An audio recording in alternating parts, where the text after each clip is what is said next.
جب ہم قرآن کا پیٹرن دیکھتے ہیں تو ہمیں ایک بات سمجھ میں آتی ہے کہ اللہ تبارک و تعالیٰ قرآن مجید میں عورت کو غم نہ کرنے کی تلقین کرتے ہیں، اور اللہ تعالیٰ یہ چاہتے ہیں کہ عورت غم نہ کرے۔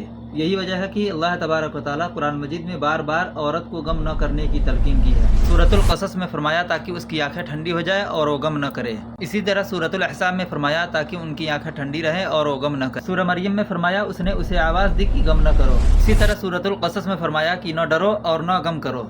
آپ نے یہ بات نوٹ کی ہے کہ قرآن مجید کی ان آیات میں خاص طور پر عورت کو غم سے بچانے کی بات کی گئی ہے، کیونکہ عورت کا غم بہت گہرا غم ہوتا ہے، اس کے جذبات بہت نازک ہوتے ہیں۔ غم اس کے چہرے سے رونق چھین لیتا ہے اور اسے کمزور کر دیتا ہے، اور سائنسی طور پر بھی غم عورت کے جسم میں موجود ہارمونز پر اثر ڈالتا ہے۔ کتنی عورتیں ہیں جو غم کی وجہ سے ماں نہ بن سکی، کتنی عورتیں ہیں جن کے بال جھڑ گئے، کتنی عورتیں ہیں جن کا رنگ غم کی وجہ سے زرد ہو گیا۔ جب آپ کا رب نہیں چاہتا کہ عورت غم کرے، عورت کو غمگین کیا جائے، تو بطور بندے تم بھی یاد رکھو کہ نازک دلوں کے ساتھ نرمی برتو۔ ماں کو سخت الفاظ نہ کہو، بہن کے ساتھ سختی نہ کرو، بیوی کو نظر انداز نہ کرو، بیٹی کی بات سنو، مسکرا کر جواب دو، اس کے دل کی خواہش پوری کرو۔ عورت سے اچھا سلوک کرو، ان کے دلوں کو خوش رکھو، کیونکہ انہیں صرف وہی عزت دے سکتا ہے جو خود باعزت ہو، اور انہیں ذلیل وہی کرتا ہے جو خود ذلیل ہو۔ نبی صلی اللہ علیہ وسلم نے فرمایا کہ تم میں سے بہترین وہ ہے جو اپنے گھر والوں کے ساتھ بہترین ہے۔ تمہیں نہیں معلوم کہ ان کے چہرے پر مسکراہٹ لا کر تم اللہ کے کتنے قریب ہو جاتے ہو۔ یہی عورتیں اللہ کے بعد تمہاری خوشیوں، تمہارے رزق، تمہارے سکون کا ذریعہ ہیں۔ عورتوں کے بارے میں اللہ سے ڈرو، ان کا خیال رکھو، ان کا مان بنو اور ان کا غم نہ بڑھاؤ۔